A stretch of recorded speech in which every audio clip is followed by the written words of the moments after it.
Nathan, where are you? We need to talk, my wife called out as she stepped through the front door. I could tell she wasn't alone. She knew I was home because my car was parked in the driveway. I'm upstairs, I'll be down in a minute, I responded, closing the suitcase that was laid open on the bed.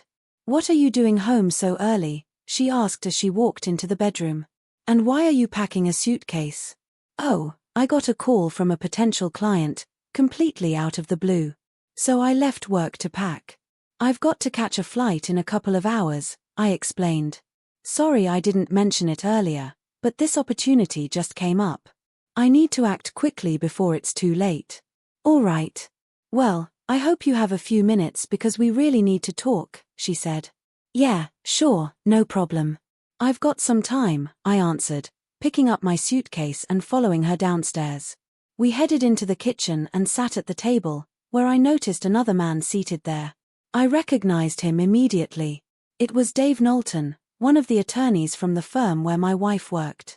I grabbed the cup of coffee I had made about 30 minutes earlier and sat down.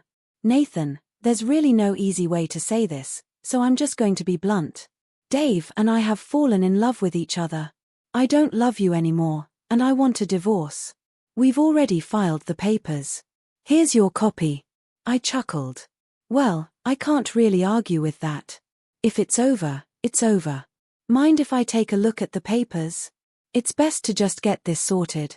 Depending on how this trip goes, I may not have much free time over the next few months to deal with it. Maybe Dave could bring a notary, and we can finalize everything before I head out. Wow, Nathan, you're handling this much better than I expected. I thought this would be a lot more dramatic. I'm sorry to spring this on you, but it's better to get it over with and move on. Well, from what you've said, fighting it would just drag things out. Let's see what we've got here, I said, glancing through the asset division section. Okay, I'd like to change one thing about the spousal support. You've got a good job, so why are you asking for $2,000 a month? We've done the math, and even though I earn well, you still make about 4 times as much as I do. That's just how the court's formula calculates it. That's fair. The only issue I see is that my company's financial situation is about to change quite a bit. I'd rather not go back to court later to renegotiate. How about we adjust it to a percentage of my income instead? Let's say 25%. Based on my last paycheck, that would actually give you more, and it will adjust automatically as my income changes. That's incredibly generous of you, Nathan. We can definitely make that change. All right. You've given me a solid 10 years, there's no reason for things to get ugly now. As for that 60% of the business you're asking for, you don't really know how to run it, and I'd rather not lose control of it. How about I give you 49% instead? To make up for that, I'll change the investment split. You can get 80% of all current investments. I can always recover from any losses. That sounds reasonable as long as I can keep the house. I really love this place. Deal. I'll be working so much I won't have time to enjoy the beach house anyway. I'm not much of a beach person. Let's change the language so that I transfer my share of the property we own. I'll probably just get a condo somewhere. Fewer expenses. Nathan, I can't believe how generous you're being, she said, genuinely surprised. As I said, I won't have time to enjoy it, and I'll have no problem rebuilding my portfolio, I assured her.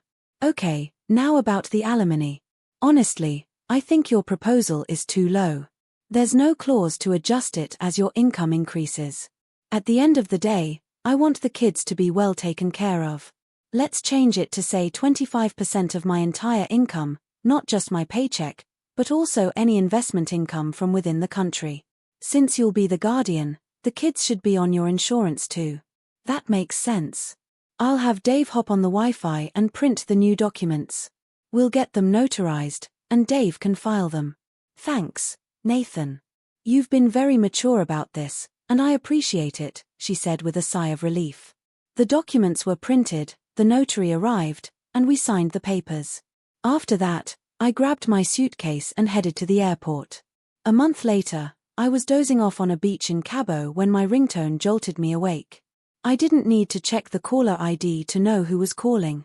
Hey Anna, To what do I owe the pleasure of your call? Haven't I been generous enough? You bastard. I don't know how you did it, but you're not getting away with this. Lucky for me, I answered on speakerphone instead of holding the phone to my ear. Why? What are you talking about, sweetheart? You know damn well what I'm talking about. There's a truck in front of the house, and a sheriff's deputy is here with eviction papers.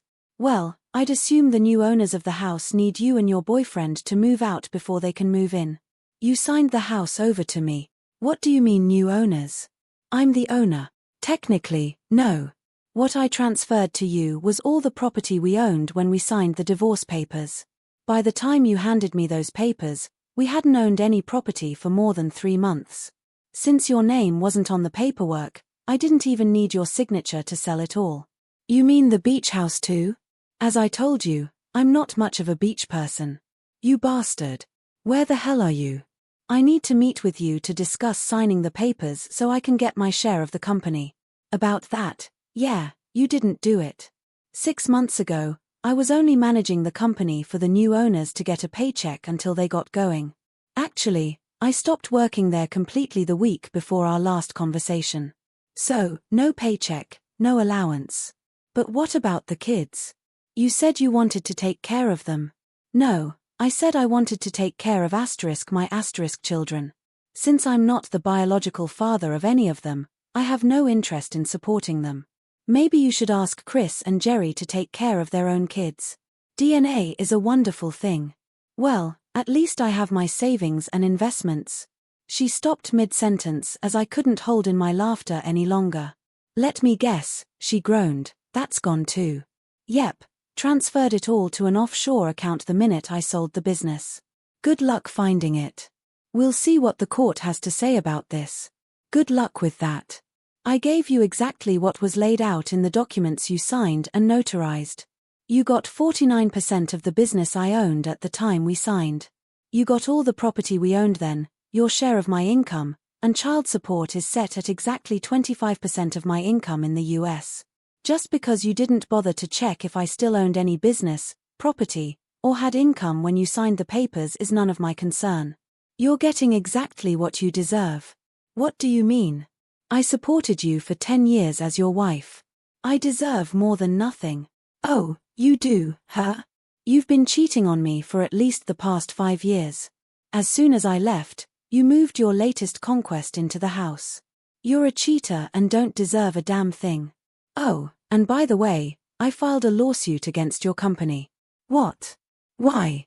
I found out they've got a little morals clause in their employee handbook that forbids adulterous relationships between co-workers. The video I sent them of you two having fun in the conference room should ensure that both of you get fired. Also, the ethics committee has opened an investigation into him because they received a bunch of evidence that he had an affair with a client while representing her. That could get him disbarred, which would mean he wouldn't even be able to move on to another law firm or start his own. Damn, I need to call David. Don't bother. He's not answering. What do you mean?